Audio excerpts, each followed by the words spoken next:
Bonjour, bonsoir, chers téléspectateurs de Mandé TV. Merci de nous recevoir chez vous pour votre magazine émission Entretien Brut. Entretien Brut, comme vous le savez, et comme vous avez pu remarquer ces derniers temps, nous décortiquons l'actualité, nous refaisons l'actualité, nous mettons un coup de projecteur sur l'actualité nationale, régionale et internationale. Nous essayons de décortiquer les sujets du moment tout simplement.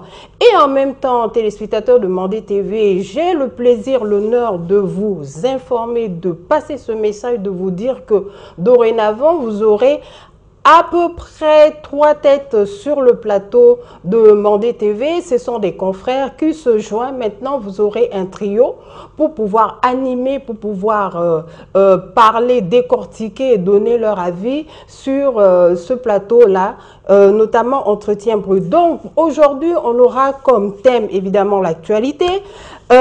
Simple, hein? On va un petit peu revoir le discours du président de la transition malienne, notre président, le colonel Assimi Goïta, lors de son voyage à Kay, et aussi mettre un coup de projecteur sur le Mali. Qu'est-ce qui se passe en gros? Donc, j'ai le plaisir de vous présenter mes confrères, mes acolytes, mes co-animateurs en puissance. Ils sont prêts et ils vont vraiment avancer des arguments. Vraiment, je pense que ça va être quelque chose.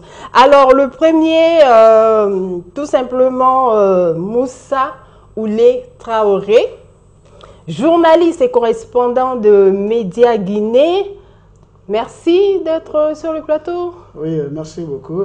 Bonsoir à tout le monde, bonsoir à tous les téléspectateurs. Bonsoir à Koulouba et bonsoir à Vladimir Poutine. Bonsoir à Kay. Déjà, ça commence assez fort. Bonsoir à Poutine. Ben, on espère que de là-bas, là où il est, il nous entend. Et le deuxième journaliste, chroniqueur ici sur le plateau de Mandé TV, est le journaliste consultant Idrissa Keïta. Bienvenue. Merci madame, je vous remercie. Et j'en profite pour dire bonsoir spécialement à nos téléspectateurs de Niamey et j'espère que tout va rentrer dans l'ordre. On espère bien. Il est spécialiste de l'actualité du Mali, de la Guinée et de la Côte d'Ivoire. Donc vous avez compris, chers téléspectateurs de Mandé TV, donc ça va être vraiment beaucoup de passages sur l'actualité régionale. Hein. C'est ça? Oui. Est-ce que vous êtes prêts? Vous êtes bien à bloc? Oui, confortablement. Vous avez aiguisé tous vos outils. J'avoue que la les dernière fois, outils vocaux. Mon vis-à-vis m'a beaucoup secoué, donc je suis prêt. Le vis-à-vis a beaucoup secoué. Alors pour commencer, nous allons commencer avec l'actualité nationale. Comme je l'ai annoncé en introduction, cher monsieur, il s'agit du discours du président au niveau de la région de Kay. Bien avant ça, on avait eu un petit peu le discours qui a été décortiqué sur les médias, les plateformes, les réseaux sociaux du PM, le docteur Choguel Kokala Maïga. Voilà, donc on va un petit peu voir ces deux tendances de discours-là. Qu'est-ce que vous en pensez par rapport à ça, hein? Idrissa? Bon, le discours du Premier ministre, s'il s'agit bien de celui qui a été fait face au ministre, où je crois bien il a eu à dire que si les ministres ne sont pas conscients des enjeux et tiennent des discours populistes, la rue pourrait grogner, des cailloux leur seraient lapidés et ce serait la fin de leur pouvoir. Pour moi, ce discours c'est une vérité mais crue, ou si vous voulez, c'est un entretien brut. Tout à fait. Mais qui n'aurait pas dû être dit de cette manière et par le Premier ministre. Pour la simple et bonne raison que le contexte même, le Premier ministre sort d'une polémique. Il a eu à tenir des discours contre l'ancien président Alpha Oumar Konaré. Et pendant 2 semaines, il y avait une... C'est quand même fort là, contre. Oui, vous venez de dire carrément, parce qu'il a dit que le régime de ce dernier est zéro. Et c'est à cause de ce dernier que l'école malienne et l'armée malienne sont à trépas. Chers confrères, je suis désolée, mais je veux pouvoir rattraper ça ici sur le plateau. Il a juste balayé d'un revers pour ne pas parler du régime du président Alpha Oumar Konaré. Mais il n'a pas dit que c'est zéro, hein? Si, en spécifiant 2 secteurs clés. Il a été aussi sectoriel. Par contre, dans le même discours, il a parlé des anciens régimes, où il a quand même donné une bonne note. On pourrait dire que c'était un père fouettard. Donc, raison pour laquelle il y a eu une levée de bouclier pendant près de 2 semaines, où même le parti d'Alpha Oumar Konaré, l'ADEMA, à qui je présente mes condoléances pour le décès du président, l'honorable Marimancha, le parti même en question a fait un communiqué où ils ont exigé des excuses publiques. Et justement, c'est dans l'attente de ces excuses publiques que nous avons eu ce voyage du président Assimi Goïta, que finalement ce discours est tombé sur les réseaux et ce discours aussi a commencé à faire buzz à tel enseigne qu'à cet instant où nous parlons, le torchon commence à brûler entre l'organe législatif, le CNT, et la primature. Pas le gouvernement, les ministres, mais la primature et spécialement le cabinet du PM. C'est ce que j'avais à dire. Donc c'est pour dire que moi, le PM devrait être regardant sur ces discours. Ce n'est pas une première fois, ce n'est même pas une deuxième fois. Et ça m'embarrasse, mais ce PM commence à beaucoup être dans le buzz. Je pense qu'il faudrait qu'il soit moins dans la parole, plus dans les cas concrets, parce que officiellement, il ne lui reste que 7-8 mois. La transition a moins de 8 mois. On a une présidentielle qui arrive, donc il faudrait qu'il fasse vite pour promouvoir les acquis, mettre en avant le bilan qu'ils ont. Je pense que c'est mieux. Pour ce qui est du discours du président Assimi Goïta, déjà c'était attendu qu'il parte à Caille. Et c'est quand même quasiment sa 3e visite. Hein. Il y a eu Kouchala, précédemment il y a eu Ségou, où on était dans la ferveur référendaire. Et là maintenant, Caille, on était beaucoup plus dans la ferveur de la relance du train. Il y a eu l'inauguration du second lycée public à Kaindi, et même l'inauguration, la pose de la première pierre d'un trajet. Mais dans le discours du président de la République, ce sont maintenant des perspectives qui sont annoncées. Sauf que ce ne sont pas des perspectives immédiates, mais ce sont des perspectives sur carrément le long terme. Le président de la transition. Évidemment. Donc, bon, quand je dis le président, c'est du fait, nous sommes dans la transition. Donc, quand le président, le colonel Assimi Goïta, annonce des projets comme si il serait là même au moment de cette concrétisation, ça a créé quand même un peu de doute. Et évidemment, plusieurs observateurs s'en sont adonnés à cœur joie pour dire qu'il est déjà en pré-campagne et que sûrement, il est parti pour empiler. D'accord. Moussa? Oui, moi, je vais prendre le contre-pied de mon ami, puisque le discours d'abord du Premier ministre, vous savez, il faut que les Maliens s'habituent à ce genre de discours émanant d'une personnalité comme le Premier ministre. Vous savez, souvent les régimes précédents au Mali n'avaient pas l'habitude, les Premiers ministres n'avaient pas l'habitude de sortir, maintenant de communiquer. Vous savez, quand vous prenez par exemple le discours politique, et vous allez voir un discours politique à plusieurs aspects, voire même des formes. Mais le Premier ministre a préféré des aspects et des formes. Et quelles sont ces deux formes? C'est-à-dire une forme explicative, donc expliquer réellement ce que le régime précédent, ou le régime, ou même lui, il était acteur pendant sa jeunesse, le régime de Moussa Traoré. Donc il y a aussi la forme, comment dirais-je, narrative, où il est en train de faire le moral aux Maliens, donc enseigner la jeunesse. Vous savez, quand vous prenez par exemple le discours du Premier ministre, vous allez voir que le discours du Premier ministre et le discours du président Assimi, ils ont des points de convergence. Et quel est ce point? C'est d'abord la public cible. Et le public cible, là, c'est quoi? Et le public cible, pardon, la cible des discours, c'est le peuple, la jeunesse. Donc, en un mot, vous savez, parce que le Premier ministre est en train de cibler, d'enseigner cette jeunesse qui n'a pas connu le régime de Moussa Traoré, à qui d'abord on attribue cette, comment dirais-je, cette dictature, maintenant que le Mali a connu dans les années 60, dans les années 90. Maintenant, Assimi Goïta essaye encore de cibler cette même jeunesse en les accordant ce que la jeunesse aime de plus, c'est le football. Parce qu'il les a promis des stades, des stades dans les différentes régions. Donc on va refaire ou rénover le stade de Kayi, rénover le stade de Dou, je ne sais pas, et construire un nouveau stade à Tombouctou. Où d'abord, ça serait l'aspiration même de la jeunesse. Donc, ça c'est un discours carrément politique.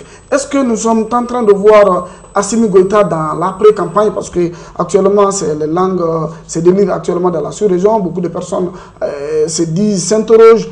Et pourquoi Assimi est parti à Kayi? Et pourquoi ce discours? Parce qu'on a tendance à croire que Assimi était parti pour l'inauguration, non seulement du chemin de fer Kayi-Bamako, mais aussi la pose de la première pierre d'une école, d'un lycée public. Mais maintenant, on nous a fait comprendre quoi? L'image nous a montré qu'Assimi a fait le plan du stade. Donc le plan du stade a eu raison sur la vraie raison du départ ou de la visite du président. Parce qu'on nous dit qu'Assimi est toujours populaire. C'est cette popularité-là qu'on nous a montré. Assimi est populaire, donc il peut se présenter. Et on a vu aussi le président Assimi a essayé de faire tout son discours en langue nationale.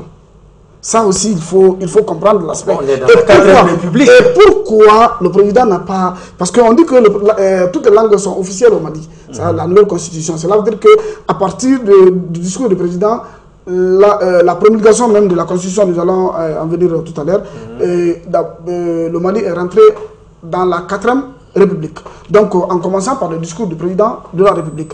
Donc, pour ce qui est de divergence entre les deux discours, c'est que le Premier ministre a tenu ce discours, d'abord le timing, le temps et le ton. Quand vous prenez le timing, c'est-à-dire il était face au ministre, mais il disait des mots, on va nous lapider. Et si nous ne travaillons pas, le discours patriotisme c'est vrai, mais il faut aller au-delà de ça là, il faut aller au-delà du patriotisme, il faut l'économie, il faut le travail pour tout le monde. Donc sinon, il faut savoir aussi abandonner le pouvoir avant que le pouvoir aussi ne t'abandonne. Donc cela veut dire que est-ce que le Premier ministre n'est pas conscient? Parce qu'on avait dit ici à un moment donné que le Premier ministre a été déplumé. Beaucoup de ces personnes-là ont été remerciées par le président. Donc il se voit solitaire dans le gouvernement.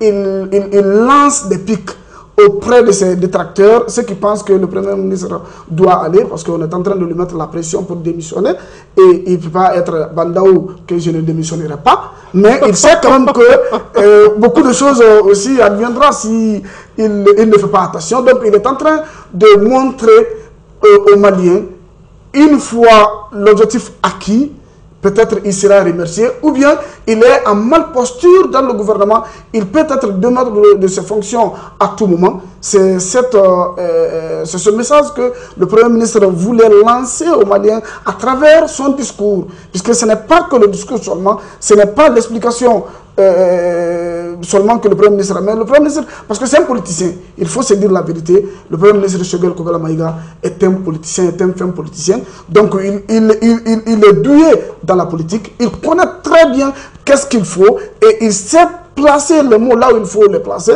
Donc c'est pourquoi non seulement il fait des explications, mais aussi il fait des narrations et après il lance les pics auprès de ses détracteurs. Donc si vous regardez les deux discours, vous allez voir que quand le président aussi disait que nous allons construire, nous allons faire ça, ou nous avons commencé par les choses les plus faciles, mais nous allons nous atteler aux choses les plus difficiles. Et quelles sont ces choses les plus difficiles? En 2 ans, vous avez fait les choses les plus faciles. En 2 ans. Mais pendant combien de temps que nous allons faire les choses les plus difficiles? Cela veut dire que le président Assimi Goïta est dans le confort du palais. Il ne veut pas aller et il ne veut pas abandonner le pouvoir. Il veut organiser les élections, il veut rester au pouvoir, puisque nous allons faire ça. Ça, c'est quelque chose quand même dans un futur, je ne sais pas si c'est proche ou lointain. Donc, mais c'est en Bambara, si vous décortiquez même la conjugaison de notre langue Bambara, nous allons comprendre que le Premier ministre, le président parle de quelque chose qui ne vient pas tout de suite, parce qu'on ne connaît pas le financement, d'où proviendrait d'abord le financement de ces projets qu'il a, de ces promesses qu'il a tenues à Kayi, la construction, les rénovations, mais aussi l'emploi, l'économie. Et on sait que le Mali est agenouillé. Donc, pour dire vrai, le président de la République a déjà commencé sa campagne. On sent que ce sont les prémices de pré-campagne pour vous. Non, ça c'est la campagne. Donc ça veut dire que c'était carrément bien calculé, bien, parce que Kayi quand même, on sait très bien que c'est la ville par excellence d'où vient une bonne partie de la diaspora malienne. Est-ce que en choisissant d'aller faire ce discours-là, en ce moment, il aurait pu aller faire l'inauguration tranquillement et rentrer, mais aller poser ce discours de cette manière-là à Kayi, est-ce que ce n'était pas un message aussi à lancer à la diaspora? Parce qu'on sait que la diaspora aura vraiment l'œil dans la zone. Non, pas que ça. Déjà, on le sait, avec la nouvelle constitution, la diaspora est maintenant une circonscription électorale. Et la diaspora même a droit maintenant à ses députés. Et le futur président devra nommer les sénateurs de la dite diaspora. Donc, Kayi est maintenant devenu plus qu'un enjeu politique. Carrément un enjeu électoral. Ça, c'est d'un. Bon, maintenant, je pense que ce meeting, il a raison d'être. C'est quand même le président de la transition qui est là. Et quand le président vient, ce n'est pas une simple conférence de presse. Et n'oublions pas que nous sommes dans l'euphorie encore du référendum, hein. Parce que c'est à travers le référendum où le président a commencé les sorties du stade. Et on a senti qu'apparemment, il a pris goût au bain de foule. Donc il fallait rééditer l'exploit. Surtout que n'oublions pas qu'il y a quand même eu un flop. C'est qu'au niveau de Bamako, il y a eu une mobilisation à Yerimadjo qui avait foiré.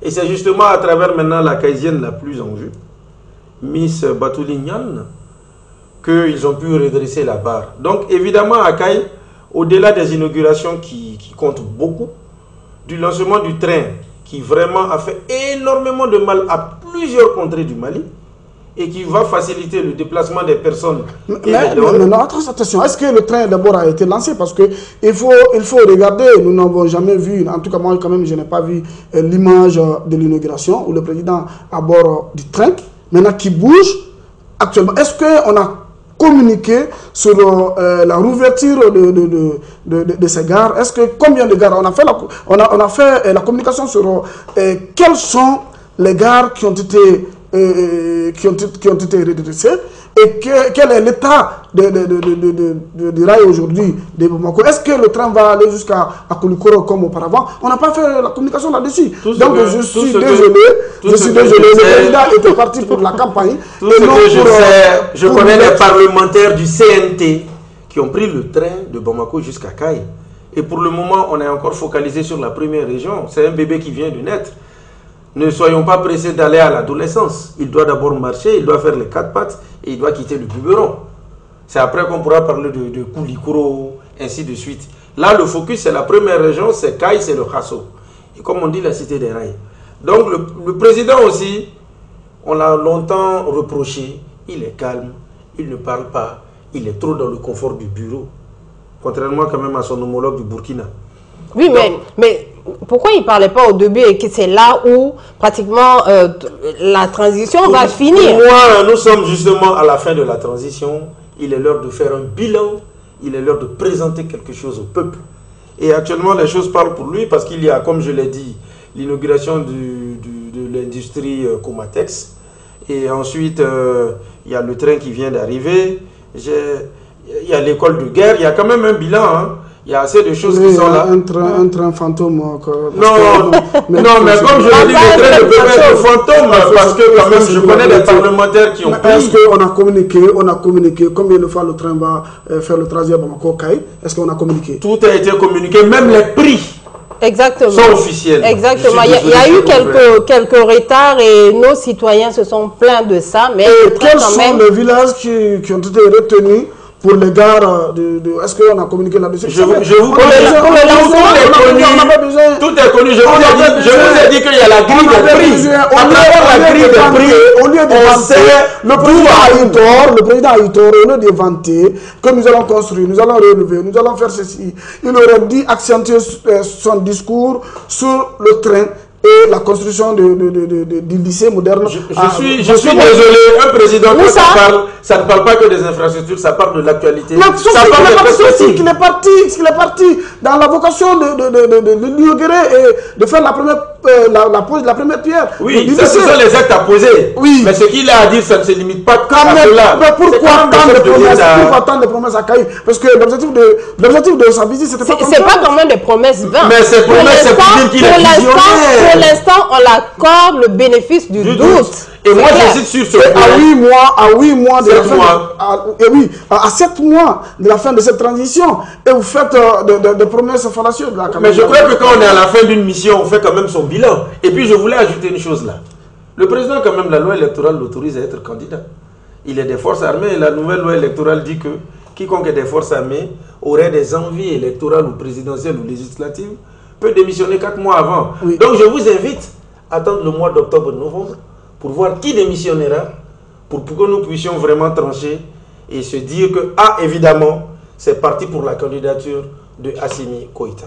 Un peu de patience, chers amis.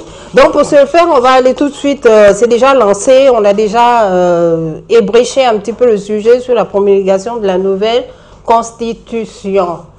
À quoi s'attendre? À quoi les Maliens doivent s'attendre maintenant que tout cela est éclairci? Il y a quand même des voix qui se sont élevées, notamment le mouvement du 20 janvier qui a commencé à faire des communications comme quoi ils étaient illégaux, illégitimes, entre autres. Voilà, maintenant, ils ont bien le droit de faire cette communication-là pour dire qu'ils sont quand même là. Sinon, en tant que politiciens et entre autres, ils seront totalement mis un peu à l'écart, où ils auront moins de visibilité pour les candidatures, les élections prochaines. Votre avis? La promulgation de la nouvelle constitution au Mali, vous savez, souvent il est dit que entre être sans être, accepter d'être. Vous savez, les politiciens maliens, moi je les envie beaucoup. ATT a été le premier président à proposer ce référendum. Parce que le ATT avait dit à l'époque, je ne sais pas si quelques jours avant son renversement par Sanogo, le capitaine Sanogo, il avait appelé les femmes au CICD. Il les a dit, écoutez, la constitution de 92, c'est moi qui l'ai fait. Et maintenant, de ma proposition, nous avons fait pendant la transition, mais nous avons trouvé qu'après 20 ans, il y a eu des manquements. Donc, compte tenu de la situation, il faut l'amendement. Si quelqu'un pouvait s'accrocher à cette constitution de 92, c'est moi, puisque j'ai été l'initiateur et j'ai été le président qui a conduit le Mali à cette constitution. Mais compte tenu de la situation des Maliens actuellement, il faudra changer. Mais il y a eu des politiciens qui sont sortis, qui ont vu ça comme, je ne sais pas, une main politique, tout ça là. Bon. Et ces mêmes politiciens qui acceptent aujourd'hui la même constitution proposée par Assimi Goïta. Puisque c'était de changer, parce que la volonté du régime d'ATT, c'était de changer la constitution. Et en fonction de l'évolution, puisque l'homme s'adapte en fonction de la réalité du milieu. Mais ces politiciens, comment dirais-je, vautours, maintenant, qui ne voudraient pas, qui n'ont pas vu leur intérêt dans le changement de la constitution que ATT voulait. Mais ces mêmes politiciens qui s'alignent aujourd'hui derrière le président Assimi pour changer cette même constitution de 1992, alors qu'on avait proposé je ne sais pas si c'est en 2011, bien avant le coup d'État. Donc aujourd'hui, qu'est-ce qui se passe? Et on ne voit pas que le changement de cette constitution entraînerait la présentation d'Assimi Goïta comme candidat dans le confort, parce qu'il a aujourd'hui le soutien de plus de 70% des Maliens. Il faut se dire la vérité.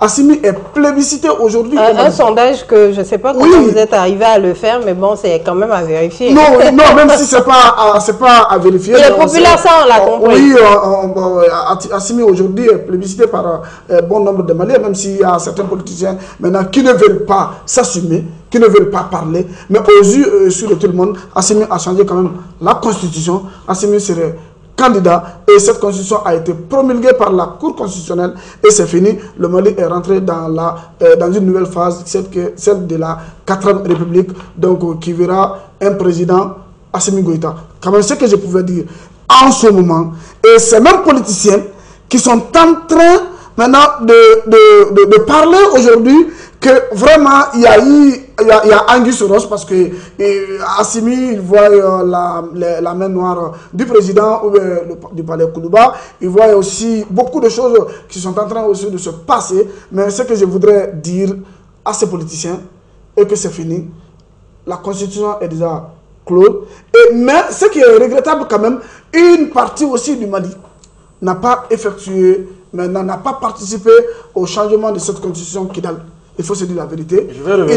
Il n'y a pas eu de vote du tout dans la région de Kidal. Et il y a eu aussi d'autres régions où il n'y a pas eu de vote. Mais est-ce que donc, la constitution va s'appliquer sur Kidal alors que Kidal n'a pas voté? Donc point d'interrogation. Pour moi, la promulgation déjà, on va dire que c'est un soulagement. Soulagement pour la transition, soulagement pour ceux qui le voulaient, et peut-être même un soulagement pour ces présidents-là qui avaient tenté. Parce que quand même, l'initiation d'une revue totale de la loi fondamentale ne date pas de la transition conduite par le colonel Assimi Goïta. Donc ça voulait dire qu'il y avait réellement ce besoin de le changer. Mon collègue déjà a tout décortiqué. L'initiateur même de la Constitution de 92 a mis en avant ses arguments, il l'a dit. Mais moi déjà, qu'est-ce que je peux ajouter? C'est qu'avec la nouvelle Constitution, politiquement, c'est un bilan. Parce que là, la transition est en train de se constituer un bilan. On a parlé du train, ainsi de suite. L'adoption de la 4e République est un bilan qui serait peut-être utile plus tard. Maintenant, ce que je voulais quand même ajouter, c'est que, évidemment, il y a plusieurs zones qui n'ont pas voté. Tout ne se limite pas à Kidal. Hein. Il y a la région de Nara, il y a plein d'autres endroits. Mais la zone de Kidal, je voudrais quand même préciser une chose. C'est que précédemment, le patron de la sécurité d'État s'y est rendu pour pouvoir avoir un accord avec eux, pour qu'ils puissent reprendre le dialogue. Ce qu'avait fait auparavant le ministre de la Réconciliation. Mais apparemment, ça a été un fiasco puisque Kidal a voté non. Et je me souviens qu'en son temps, quand les résultats sortaient, et il y a eu un tiraillement. La mission d'observation des élections, la modèle, avait dit que Kidal n'a pas voté, ce qui n'avait pas plu au collectif pour la refondation du Mali, principal soutien de la transition, qui a démenti. Et juste le lendemain, Lège aussi est rentré dans la danse. Et il a fallu qu'il y ait un communiqué des regroupements des mouvements armés de Kidal pour dire que non seulement Kidal n'a pas voté, et citer certaines nouvelles régions de la zone où il y a eu des bourrages d'urnes. Actuellement, qu'on le veuille ou pas, même si c'est à demi-mot, même les soutiens du pouvoir le disent, Kidal n'a pas voté. Ils peuvent dire que, ah bon, en ville, dans le chef-lieu, il n'y a pas eu de vote, mais reste que ça n'a pas été effectif. Maintenant, les mouvements armés de là-bas maintiennent une position de dissidence, refusent de suivre la République. Et qu'est-ce qu'ils ont eu même à dire au patron de la sécurité d'État? C'est qu'ils voudraient même un renoncement du projet constitutionnel. Et je crois que ça, c'est mort. C'est impossible. Et d'autre part, vous savez, cette 4e République, à la longue, si les leaders du M5 ne font pas attention, ça va les coûter très cher. Ça veut dire que la précédente constitution est partie, mais les autorités militaires, parce que nous avons deux noyaux qui dirigent en fait le Mali, les autorités militaires du CNSP et le M5 RFP. Et les autorités militaires ont eu le temps de se faire amnistier. Donc même dans la nouvelle République, si jamais on revient sur les incidents qui ont eu lieu, eux, ils sont exemptés. Mais par contre, les leaders du mouvement M5 peuvent se retrouver face à la justice par rapport à la désobéissance civile, c'est par rapport aux événements qui ont été faits. Et là, c'est peut-être là où je pourrais rejoindre mon collègue qui a dit que quand même, certains se sont fait déplumer. Donc pour moi, la nouvelle constitution, il la fallait, parce que quand même, on parle de 92, nous sommes en 2023. Une époque où peut-être on n'avait pas les réseaux sociaux, une époque où on ne savait pas que certains éléments sectoriels allaient être vitaux, une époque où on ne savait même pas que certaines entités se devaient d'être des institutions de la République. Donc pour moi, elle est votée. Évidemment, il faut aussi faire cette nuance. Elle prendra pleinement effet qu'à partir de l'élection du nouveau président. Pour l'heure, c'est la charte qui prévaut, mais il y a un léger chevauchement. Certaines, comment dirais-je, certaines prévisions, certains articles, dispositions, merci du terme, prennent déjà effet. Oh, mais pourquoi refuser ATT, pourquoi refuser Ibeka? On a vu le mouvement ici en terre à Bana, ça c'était pour la constitution, autour de la constitution. ATT ne voulait pas d'abord le changement total même de la constitution, mais le retouchement de quelques paramètres. Oui, ça c'est des révisions constitutionnelles. Révision constitutionnelle où on a refusé. Les politiciens d'ailleurs, on a refusé ATT. Et Ibeka aussi est venu avec. Parce que c'était la même chose. Les mêmes personnes qui ont proposé à Assimi de faire le référendum. Rapidement, pour aller rapidement. Pourquoi refuser? Ça c'est l'égoïsme politique. Non, je vais répondre. C'est l'égoïsme politique. Il faut accepter. Pas forcément. L'égoïsme politique. Pas forcément. Il faut faire attention. D'abord, ce n'est pas les mêmes audiences. Il faut le dire. À chaque président, son audience, 1. Maintenant, ATT, il voulait faire une révision. Mais seulement qu'à l'époque, tout le monde a vu la chose comme un plan de 3e mandat. Parfois, en fait, le problème des révisions constitutionnelles, là, c'est quoi? C'est en fin de mandat. C'est vers le second mandat qu'on l'annonce. Jamais au début. C'est ce qui fait, la façon même de poser les questions de révision constitutionnelle, c'est ce qui envoie toujours ces débats-là. Mais pour Ibeka, c'était dans son premier mandat. Non, il y avait quand même un problème de communication qui s'était posé à l'époque. Et ça a été reconnu par les personnes qui ont travaillé notamment là-dessus. Ils ont reconnu que effectivement, ils ont voulu mettre ce projet en place. Mais est-ce que les Maliens s'étaient vraiment imprégnés de savoir? Ils ne s'étaient pas appropriés. Voilà. Donc, ça, on peut dire que est-ce que c'est cela qui a un petit peu joué en défaveur à ces projets-là à l'époque? Oui, parce que c'est l'enfant mal aimé qui a proposé le projet, ça, parce qu'il faut se dire la vérité. Et le bien-aimé a proposé et tout le monde a accepté. Et je vais vous faire une confidence. C'est la vérité. Je vais vous faire une confidence aussi. De l'interne, on tirait Ibeka vers le bas. Je fais allusion à ses députés. Parce que ce projet qu'il annonçait, le Sénat était en train d'être prévu là-dedans. Et quand les députés ont su qu'ils n'ont plus le monopole de la seule adoption des lois, que ce qu'ils doivent adopter, ça doit aller maintenant à la Chambre haute, qui doit viser avant adoption finale. Certains députés n'étaient pas pour cette perte d'attribution. Et cela veut dire que ce n'est pas maintenant pour le Mali, c'est l'intérêt, c'est ce qu'on appelle l'égoïsme politique. C'est ce qu'on appelle parce qu'on sait en défaveur, si la nouvelle constitution serait adoptée et il y aura Sénat, et Sénat, ça va diminuer notre pouvoir, c'est pas ça? C'est comme ça qu'ils avaient raison. C'est l'égoïsme politique tout simplement parce que c'était pas pour le Mali, mais c'est pour leur propre intérêt. Je crois que c'est à cause de tout ça que nous sommes maintenant dans le Mali. Nous sommes tombés aujourd'hui dans les mailles de filet du CNFP, maintenant des militaires, ça il faut se dire la vérité. Et les pièges qu'ils ont déjoués, peut-être dans le temps d'ATT, d'Ibeka, maintenant ils sont tombés dans les mailles du filet du président Assimi Goïta et nous avons assumé, nous avons tous voté et nous allons tirer... Non, il faudrait faire attention sur la question de vote. Parce que justement, je rebondis rapidement sur ça. Ce n'est quand même que 30%. 39% pour être plus précis qui ont voté. Ah oui. Et ça voudrait dire quoi? À la longue, ça va nous rattraper. Peut-être pas maintenant. Peut-être que ceux qui n'ont pas voté... pour diverses raisons, soit sécuritaires, ou peut-être vous voulez dire que la majorité des Maliens n'ont pas voté? Bien sûr. Bien sûr. Est-ce que le vote au Mali a dépassé 40% ici? Justement, c'est ce que je veux dire. Regardez. Non, au Mali, on sait. Oui, mais là, non, on sait que les Maliens ne sortent pas. Un taux de réussite. Oui. Pour moi, en fait, la communication, les éléments de langage comptent sur la proclamation des résultats. Que ce soit électoraux ou même des examens nationaux. Quand le taux de réussite est à 60, 70%, 80%, no comment, on se limite à cela. Quand il est à 50%, il est acceptable, c'est le minimum requis. Mais je crois que quand il est en deçà des 30%, des 50%, le taux de réussite n'est pas réellement une réussite. C'est la raison pour laquelle les ministres sont en train de circuler à Kidal.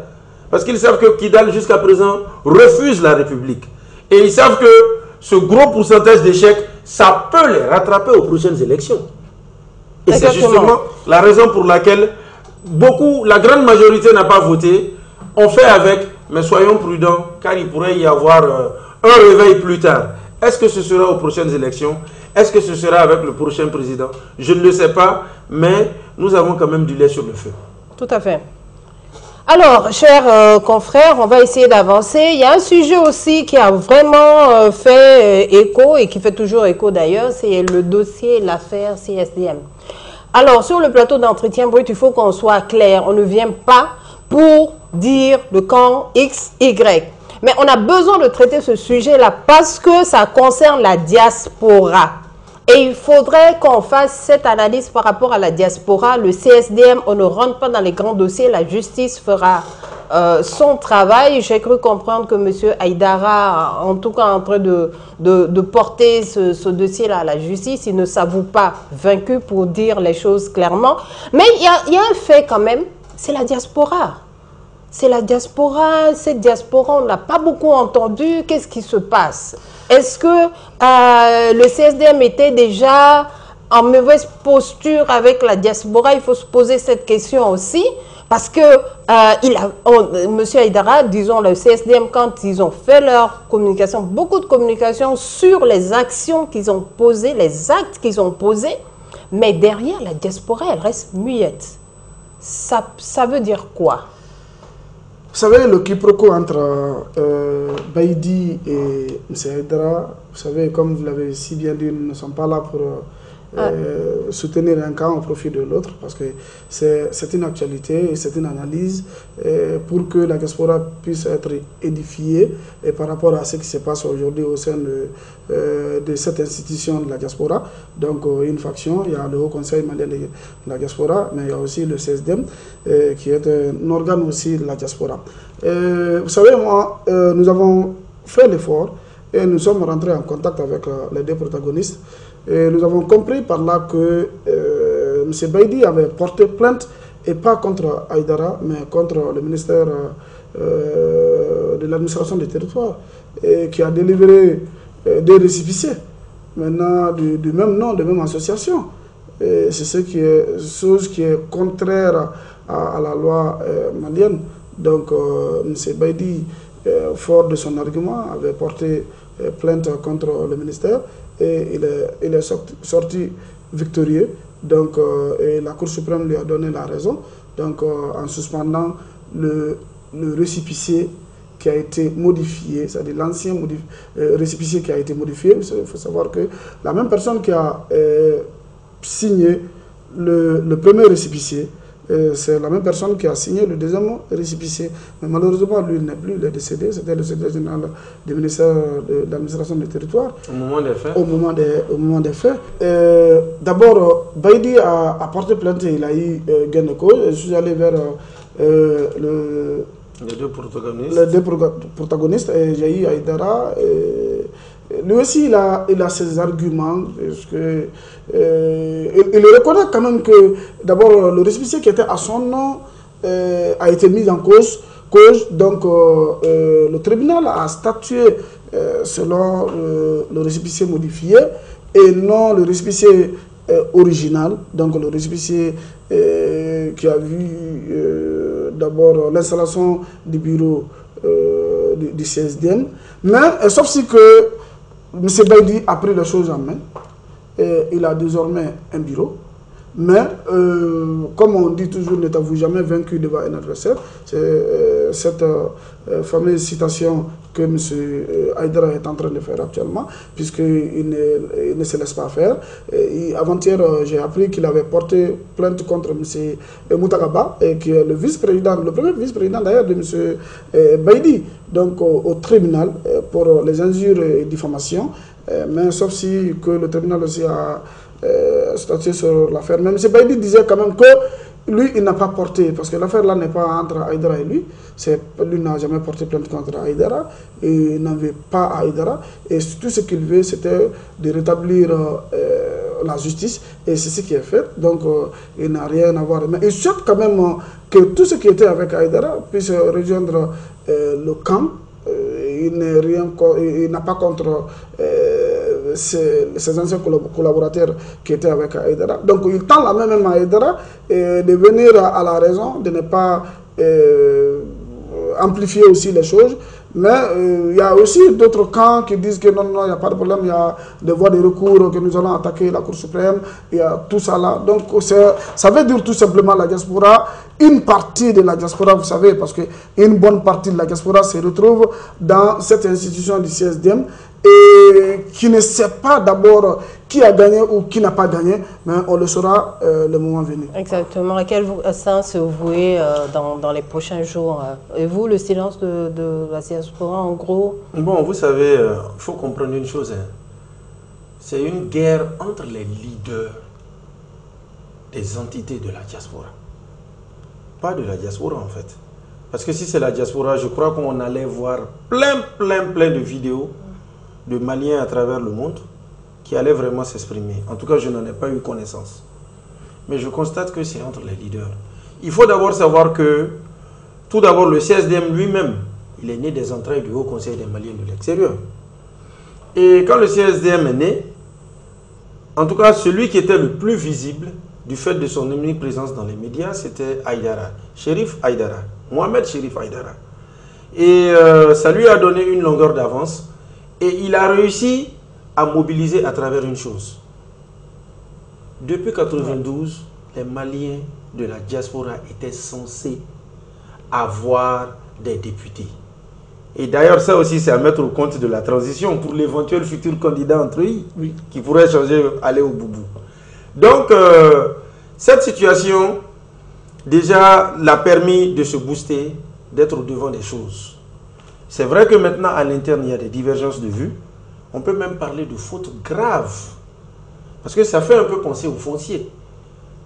Traditionnellement, on le sait tous, que ce soit nous-mêmes directement ou un proche, on s'est retrouvé dans cette situation de plusieurs personnes sur un seul titre foncier.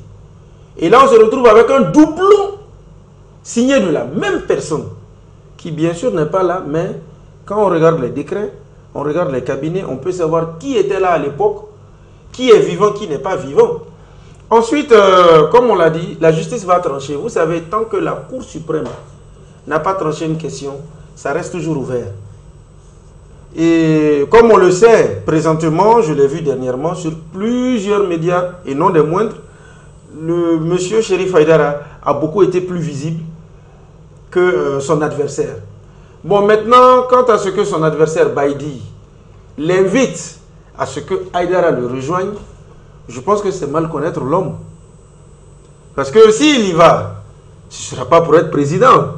Parce que quand quelqu'un tend la main, c'est qu'il est dans cette posture de tête pensante, de force. Donc pour lui, c'est un bureau consensuel qu'il veut, même si Haïdara l'accepte. Ça sera exactement comme Kenyatta et Raila Odinga. À la longue, ils ne vont pas s'entendre, ils ne vont pas se comprendre. Donc moi, je crois que la justice va trancher cette histoire. Et quand la justice tranchera, on saura à quoi s'en tenir. Et la Cour suprême a déjà tranché. Tout à fait. Mais bon, M. Haïdara dit qu'il y a quand même des documents à fournir, tout ça. Ils ont tranché selon les documents qui sont arrivés à leur niveau. Donc, il a des compléments à pouvoir rajouter dans ça. Voilà. Donc, ça, c'est l'actualité nationale. Je pense que là, on a fait un petit tour déjà. On va venir sur l'actualité régionale. Il y a un truc qui s'est passé quand même. C'est le sommet de l'OMVS. On voit la Guinée qui claque la porte. Oui, qu'est-ce qui s'est passé? À quoi s'attendre? On s'attendait, vous savez, quand le président, parce qu'il faut d'abord remonter dans l'histoire pour essayer de donner la vraie version des faits, après l'arrivée du président Alpha Condé, le professeur Alpha Condé au pouvoir, il a promis à la Guinée qu'il fera de la Guinée un pays producteur d'énergie. Vous savez, la Guinée est un pays vastement arrogé par les cours d'eau, 1200 cours d'eau. et qui est d'abord le pays aussi qui donne tous les grands fleuves de la sous-région, ils prennent leur source en Guinée, sur le plateau de Fouta Djallon, et de l'autre côté aussi le fleuve Makona, le fleuve Niger, le fleuve Sénégal, Gambie, tout ça là, et tous ces fleuves-là prennent leur source en Guinée. Ce qui se passe, ils ont mis un projet sur place, le projet Koukoutamba, la construction d'un barrage, un méga barrage qui fait plus de 294 MW, dont le financement s'élevait jusqu'à plus de 800 millions et quelques de dollars, que l'OMVS va mettre la main dans sa poche pour financer ce barrage. Mais très malheureusement, il y a eu des manquements par rapport au financement depuis le temps du professeur Alpha Condé. Quand il a repris la Guinée, il a construit d'abord les deux nouveaux barrages, le barrage de Swapiti et de Kaleta, qui font respectivement 500 MW et 250 MW. Donc pour la construction de ce barrage de Koukoutamba dans la région de l'Abbé, donc à Tougué, que l'OMVS tarde souvent, le financement tarde à venir, et que la Guinée a beau demander, ça fait plus de 5 ans, qu'il n'y a pas de démarche perspective pour essayer de lancer ce projet. Mais aussi la sous-représentativité de la Guinée au sein de cette institution sous-régionale. Vous savez, l'OMVS a 38 membres, ce n'est pas 38 à 39 membres, dont la Guinée n'a que 6 personnes. Donc le Sénégal a 12, et la Mauritanie a 10, le Mali a 9 et la Guinée a 6. Donc, et si, sur la base des financements de cotisation, et des pays cotisent au même titre, c'est-à-dire la Guinée cotise au même titre que le Mali, cotise au même titre que le Sénégal, cotise au même titre que la Mauritanie, parce que ce sont ces 4 pays membres de l'OMVS. Tout simplement, c'est du retard, le retard du financement par rapport au projet Koukoutamba, donc le barrage de Koukoutamba. La Guinée, le président de la transition, le colonel Mamadi Doumbouya, a dû ordonner à son ministre de réorganiser encore le projet, donc à mettre à l'actif de la Guinée. Donc maintenant, la Guinée va chercher le financement d'elle-même, essayer de donner le courant non seulement à la Guinée et transporter aux autres pays membres de l'OMS, mais ce que les gens doivent comprendre réellement, c'est non seulement la sous-représentativité, franchement, qui fait défaut à la Guinée. Vous savez, la Guinée était sortie de l'OMVS, mais elle est revenue en 2006, mais elle n'a pas pu récupérer sa place, alors que la Guinée, l'OMVS même est partie de la Guinée, puisque le fleuve qui donne naissance à cette institution prend sa source en Guinée. Donc il faudra donner la priorité à la Guinée pour maintenant pour essayer de booster certaines réalités. Mais aussi, il y a des sociétés maintenant qui sont affiliées à cette institution. Aucune société guinéenne n'est affiliée à cette institution. Et cela, d'abord, donne l'impression à la Guinée de ne pas être financée ou de ne pas être actionnaire dans ces sociétés-là à travers ces pays membres. Donc, c'est tous ces facteurs-là qui font que la Guinée de Mamadi Doumbouya, qui est très attaché aussi à sa souveraineté, maintenant qui décide de se retirer de cette institution qui n'a pas, selon lui, qui n'a pas de valeur maintenant intrinsèque à l'égard de la Guinée, donc qui n'accorde pas maintenant la première place qu'occupe la Guinée, donc au sein de cette institution. C'est la cause réelle du retrait maintenant de la Guinée dans cette institution. Je trouve, moi à mon avis, je trouve que c'est quand même léger. Hein. C'est pas... Quand on fait un combat, on fait ensemble, et puis après, c'est au cours du combat qu'on arrive vraiment à mettre un certain équilibre par rapport aux États. Mais je pense que le problème du MVS, c'est comme ça a été même dit dans le discours de Assimi Goïta, c'est que déjà, dès le début, il y avait des insuffisances, notamment financières. Je pense que c'est sur ça que la Guinée aurait dû rester dans l'OMVS et faire ce combat d'abord. Parce que le combat de dire on est sous-représenté, on n'est pas très représenté, donc c'est pour ça qu'on sort. Mais je pense que l'OMVS, le vrai problème, c'est le financement. Il fallait d'abord faire un combat pour le financement. Quand le financement est là, en ce moment, il aurait pu faire une entrée des entreprises guinéennes pour pouvoir aussi avoir sa part dans la chose. Tout simplement. Mais c'est quand même dommage. C'est quand même dommage. Moi, je peux dire qu'il a lâché les autres en plein vol. Là, on peut quand même dire ça. En plein fleuve. En plein fleuve, carrément, il a lâché les autres. La Guinée aujourd'hui veut se démarquer. La souveraineté de la Guinée, il a gardé la souveraineté de la Guinée. N'oubliez pas qu'en 10 ans, la Guinée a financé près de 1000 mégawatts maintenant sur son territoire et sous le fonds propre du Justement, pour reprendre vos mots, pour reprendre vos mots, je pense que la Guinée abuse un peu de sa force. La Guinée ici veut montrer que oui, le projet commence à partir de la Guinée avant les autres pays. Donc, vous nous donnez le leadership, chose qu'on n'a pas donné. Écoutez, ce pays c'est carrément ça. Qui n'a pas d'insuffisance énergétique. Mais nous sommes tous, vous savez, au Mali, il y a des dessertes électriques. Par-ci, en Guinée aussi, la même chose, même au Sénégal, même en Mauritanie, il y a des dessertes. Donc, maintenant, l'EMVS, le barrage le plus important dans l'EMVS, c'est le barrage de Koukountamba, qui fait 280 Mais la Guinée sait très bien qu'elle est assez importante pour ce projet de l'EMVS. Parce qu'elle a la partie la plus importante de l'EMVS. C'est ce que je dis, c'est pour ça qu'elle a abusé. L'EMVS devait penser à cela et donner à la Guinée ce qu'elle appartient.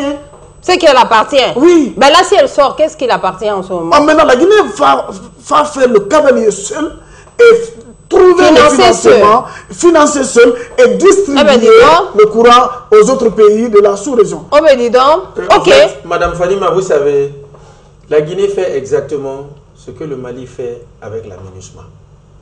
Quand on dit la MINUSMA, c'est plusieurs armées ensemble, au compte des Nations Unies. Plutôt le G5 Sahel. Non, oui, c'est aussi la même chose. Mais vous savez, le G5 Sahel. Oui, de façon comparative, on peut dire ça. Mais en fait, pourquoi j'ai pris la MINUSMA? Parce que là-bas, le nombre est plus beaucoup.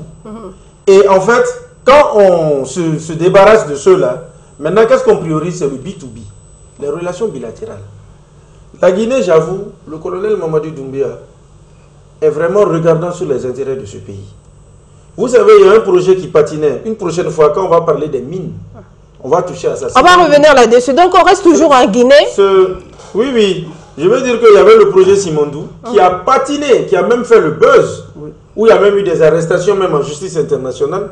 Mais c'est vraiment lui qui est venu qui a décompté. Et j'avoue qu'avec cette question, peut-être que ce qui a eu la Guinée, du fait de s'être retirée, pendant sa longue absence, parce qu'elle s'est retirée dans les années 74, pendant sa longue absence jusqu'à 2006, les choses se sont faites autrement. Donc évidemment, quand la Guinée est venue, elle n'a pas eu la place qu'il lui fallait. Bien qu'à un moment quand même, elle avait aux commandes l'ancien Premier ministre, Kabine Koumara. Exactement. Mais c'est vrai que depuis le départ de Kabine Koumara, le leadership de la Guinée a été mis de côté. D'où aussi un paramètre qu'on ne doit pas oublier. 4 pays, 2 présidents élus, 2 présidents militaires. Et nous savons aussi les affinités. D'abord, les rivalités naturelles qu'il y a entre la Guinée et le Sénégal. Et aussi les affinités qu'avait le président Macky Sall avec le président Ibeka. Et je sais que comment dirais-je, le président Macky Sall avait des relations très tendues avec Alpha, mais était plus ami à Alpha, je pense. Et à un moment, la Guinée a fermé ses frontières avec le Sénégal. Avec le Sénégal. Donc moi, je pense que quelque part, c'est tout ça la réunie aussi qui a joué dans la balance. Vous savez, on ne peut pas être dans un groupe où on cotise tous de la même manière. Sur moi qui suis détenteur du miel qui nourrit tout le monde et que je sois mis sur le côté. Donc la Guinée a vraiment réagi en connaissance de cause. Maintenant, il y a un point que j'aimerais aborder pour clore. Quelque part aussi, ce départ, ça peut vous étonner, mais c'est ma pensée. C'est aussi quelque part un désaveu du Mali. C'est une divergence de vue. Ça peut être paradoxal, mais n'oublions pas que, de par la force des choses, le Mali s'est retrouvé aux commandes pendant près de 4 ans. Parce que vers 2019, le Mali y était, avait la tête, mais il y a eu 2020, il y a eu le Covid. Et c'est vrai que de 2020 à 2021, les transitions même n'existaient même pas ou venaient de naître. Mais là déjà, la Covid ou le Covid ont fait que la situation, la présidence du Mali s'est prorogée jusqu'à maintenant. D'ailleurs, lors du jour de la session, c'était justement la fin de la présidence malienne. Exact. Mais les transitions là sont là il y a au moins 2 ans. Elles se connaissent entièrement, elles se connaissent parfaitement. C'est vrai qu'ils ont mis en avant le défi de la souveraineté et de la rectification. Mais néanmoins, il est évident qu'ils se sont forcément concertés sur la question de l'OMVS. Donc pour moi, quelque part, si la Guinée ne retrouve pas son compte dans une présidence où le Mali y est depuis près de 4 ans. En tout cas, ils ont lâché les amis en plein fleuve. Vous-même, vous l'avez dit ici, là. Mais on reste toujours en Guinée. Il y a un truc qui se passe quand même avec le colonel Doumbouya. Quand même, ça, c'est un sujet à dire. C'est l'évaluation des ministres. Ah oui, là, il veut taper fort pour faire l'évaluation des ministres. Et avec, pendant les recherches, avec ce qu'on a vu, c'est vraiment un entretien avec un ministre, même pas une distance de 2-3 mètres. Hein. Il faut venir étaler les dossiers. Oui, alors, vous savez, ce n'est pas nouveau en Guinée. D'abord, c'est un contrat de performance. Souvent, les ministres sont soumis à ces contrats. C'est Alpha Condé qui a commencé, si j'ai une bonne souvenance, gouverner autrement. Donc, c'était le début de son... Guinée is back. Non, pas Guinée is back. Non, Guinée is back, c'était son premier mandat. Il a fait le premier mandat. Donc, maintenant, le troisième mandat, d'abord, l'Alpha a proposé, il dit qu'il a compris vraiment les cris de cœur des Guinéens et il va gouverner autrement. Mais très malheureusement, cette gouvernance autrement n'a pas porté fruit parce qu'il a été renversé par le colonel Mohamed. Donc, il a initié de soumettre le ministre à des contrats de performance, mais quand même il n'est pas allé au bout de ses idées. Mais quand Mamadi Doumbouya aussi est venu, dans une première année, il n'a pas compris le sens de gouverner autrement parce qu'il disait qu'il n'y a pas question de recyclage, on n'a pas besoin des anciens. Mais il a vu que comme le gouvernement il y a un principe de continuité, donc il a préféré maintenant soumettre ses propres ministres à ces contrats de performance. Vous venez d'abord, il a dit à ses ministres, avant de prêter serment, si vous êtes chrétien, vous prenez la Bible, vous irez là-dessus. Et si vous êtes même les directeurs, des simples... comment dirais-je, département à l'intérieur du pays. Et quand vous êtes nommé, avant de prendre fonction, il faut d'abord prêter serment, la Bible ou le Coran. Donc, selon la foi, tu prends le serment. Mais les ministres, non seulement tu prêtes serment avec le Coran en main ou la Bible en main, mais tu signes un contrat de performance d'1 an. Et d'abord, une évaluation à mi-chemin, 6 mois. Donc, c'est ce qu'on a vu la semaine passée.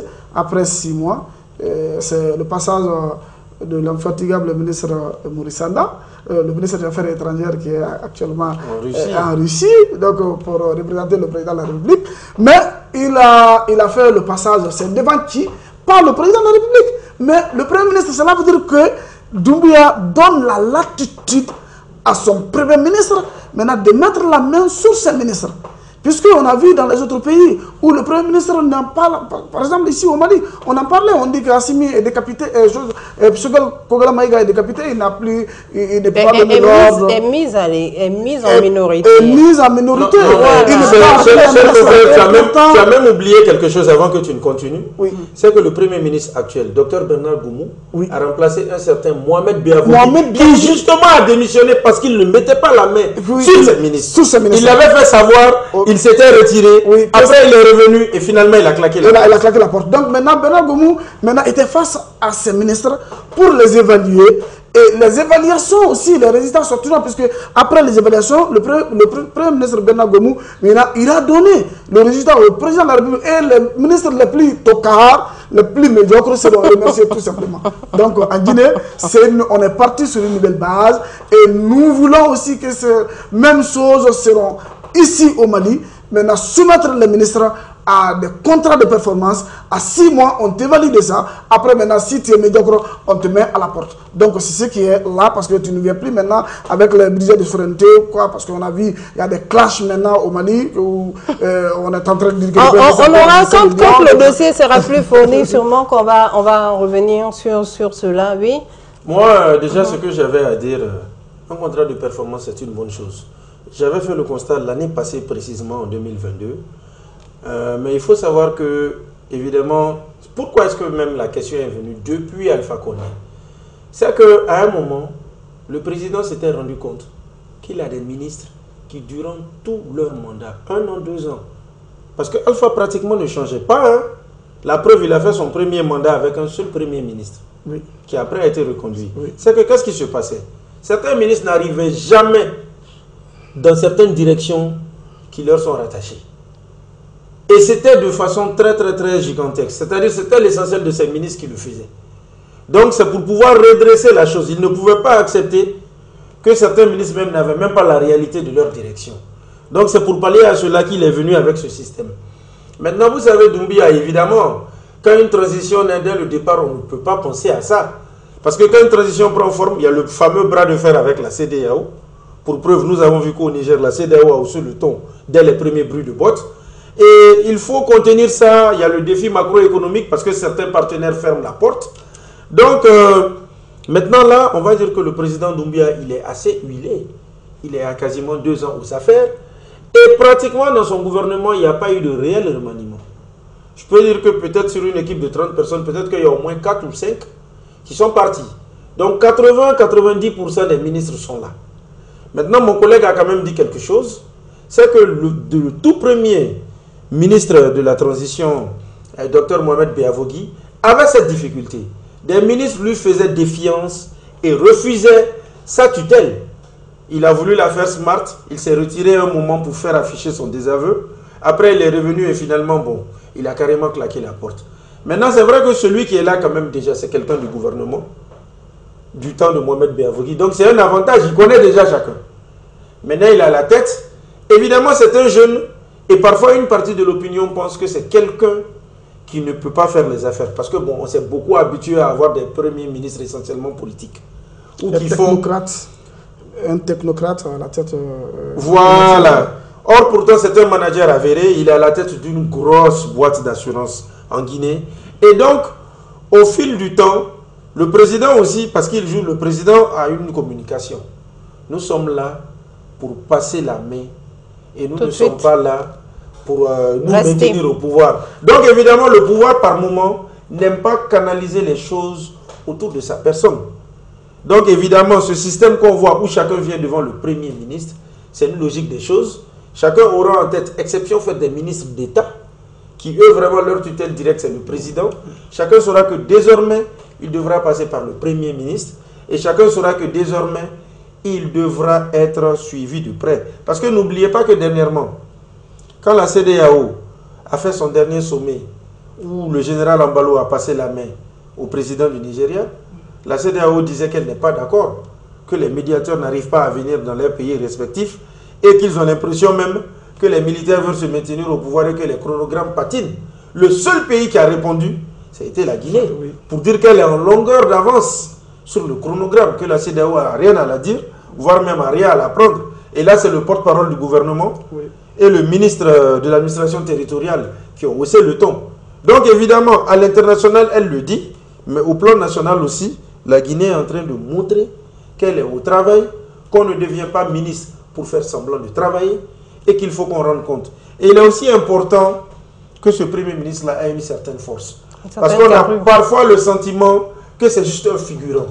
Or, c'est vraiment quelqu'un qui est en train de donner son maximum et il n'y a pas de hasard. S'il s'est retrouvé à la primature, c'est que le président de la République a vu des choses en lui. Et bien avant même qu'il arrive au gouvernement déjà, il avait commencé à se faire distinguer au niveau de la société civile. Tout à fait, effectivement. Pour rester toujours dans l'actualité régionale, on boucle la parenthèse Guinée-Conakry. Le dernier sujet qu'on a là actuellement, c'est au niveau du Burkina Faso, on voit Ibrahim, le colonel, le capitaine plutôt, hein, c'est important à dire, le capitaine Ibrahim Traoré qui est au front.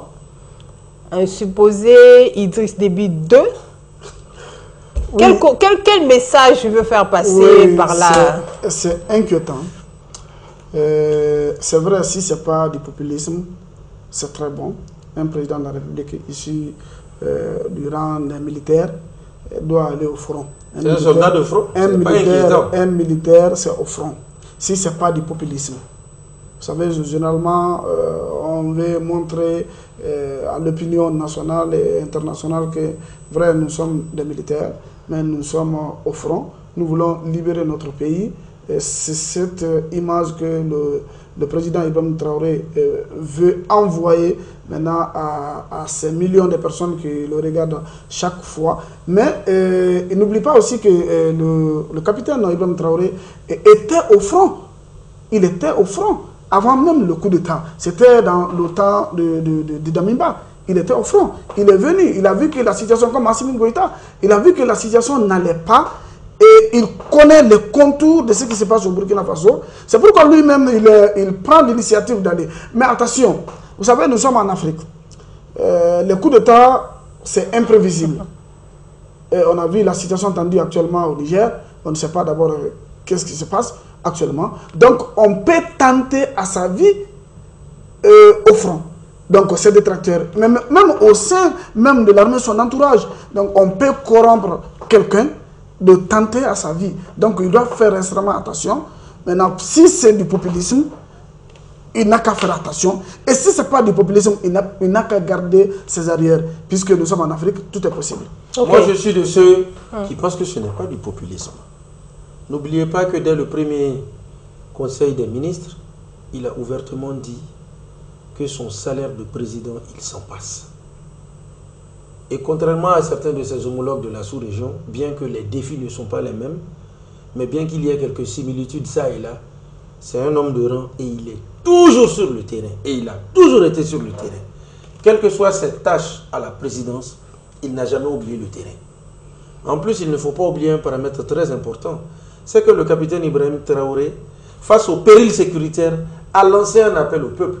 D'où les entités VDM, je crois, volontaires VDM. Les civils volontaires. Voilà, les civils qui se sont recrutés. Et évidemment, quand il fait le tour aussi sur le terrain, c'est pour voir ces personnes-là, qui n'ont aucun rudiment de l'armée. Son tout dernier discours d'ailleurs, qu'est-ce qu'il a dit? Il faut que vous suyiez, il faut que vous transpirez. Parce que la pluie, le vent, s'il le faut même la neige, ne connaissent pas vos états d'âme, ne connaissent pas, comment dirais-je, le contexte. Et l'ennemi aussi. Donc il faut que vous soyez prêts à toutes les situations. Donc pour moi, son omniprésence sur le terrain est une chose logique et salutaire. Je me souviens qu'au Mali, ici, quand le colonel Assimi Goïta était vice-président, il était parfois sur le terrain. On a en tête les fameux épisodes de Farabougou, qui avaient été libérés. Même si de nos jours, ça fait plus ou moins débat, les mouvements terroristes seraient revenus. Et même après, on a dû aller même à des concertations locales pour avoir un arrangement. Mais la zone reste quasiment instable. Mais cette image que, par exemple, le colonel Assimi avait, il y a longtemps qu'on ne l'a plus. On en parlait, il est plutôt dans les stades, dans les bains de foule. On commence à parler de populisme et de trucs. Contrairement à Damiba qui est là quand même, ça fait 1 an. Et qui n'a jamais lâché la ligne, qui a toujours été sur le terrain. Il est au travail. Il est au travail. En tout cas sur le front, auprès des hommes de rang. Et ça, c'est quelque chose à saluer. Et d'ailleurs, sa motivation est telle qu'il a même été le premier à partir en Russie. Et d'ailleurs, quand il venait aux affaires, beaucoup pensaient qu'il n'avait pas affaire à la Russie, il n'avait aucune connexion. À l'époque, moi, j'ai dit que non. Son premier voyage, il est venu au Mali, ce n'est pas pour autre chose. C'est pour avoir des conseils auprès d'Assimi, mais en même temps d'avoir des connexions avec la Russie. On a pensé que j'étais en train de spéculer, mais au fil de mois, maintenant, on a vu. Désormais, la France a été boutée de certaines choses, c'est la Russie qui est là. Donc, moi, quand même, je salue ce qu'il fait. Et justement, vous savez, parfois, même quand un président militaire vient, quand il affiche ce genre d'image, ça peut même être pas populisme, hein, mais quand il affiche ce genre d'image, je pense que là, la CEDEAO aussi peut accorder un certain respect et n'est pas tenté de tenir certains propos. Même si, que ce soit lui, Assimi Goïta ou le colonel Doumbouya, je m'attends à avoir des divergences de vues avec le haut représentant de la CEDEAO, qui est désormais le président du Bénin, Patrice Talon. Exactement. Bon, nous avons fait le tour de l'actualité, chers confrères. Donc, le temps, c'est le temps toujours qui fait défaut. Chers téléspectateurs de Mandé TV, voilà, on arrive à la fin. Nos chroniqueurs ici sur le plateau d'entretien brut. Monsieur Moussa Oulé Traoré, merci. Merci beaucoup. Tu as tout donné? Oui, bon. Un maximum. Parce qu'il y a beaucoup de choses. Les dossiers, il y en a, mais il faut évidemment faire un choix. Journaliste et correspondant de Média Guinée. Merci, merci. Deuxième chroniqueur, Monsieur Idrissa Keïta, journaliste consultant spécialiste de l'actualité du Mali, de la Guinée et de la Côte d'Ivoire. Merci. Je vous dis merci et je salue aussi les auditeurs de Mandé TV à travers le monde et aussi tous ceux qui nous regardent. En tout cas, les numéros passent toujours sur l'antenne, donc n'oubliez pas parfois aussi de nous contacter pour vos événements. Exactement. On sera aussi très heureux d'avoir vos idées. Voilà, si vous avez des sujets sur lesquels vous voulez qu'on revienne là-dessus, qu'on puisse décortiquer et puis en débattre sur le plateau de Mandé TV. Alors, chers confrères, voilà, on s'est dit à la prochaine. Merci beaucoup. Merci beaucoup. Téléspectateurs de Mandé TV, restez toujours connectés sur notre chaîne Mandé TV Reflet du Mali. Allez-y sur nos pages YouTube, Facebook, Mandé Télé Reflet du Mali. Je remercie la technique pour ce travail aujourd'hui. À la prochaine.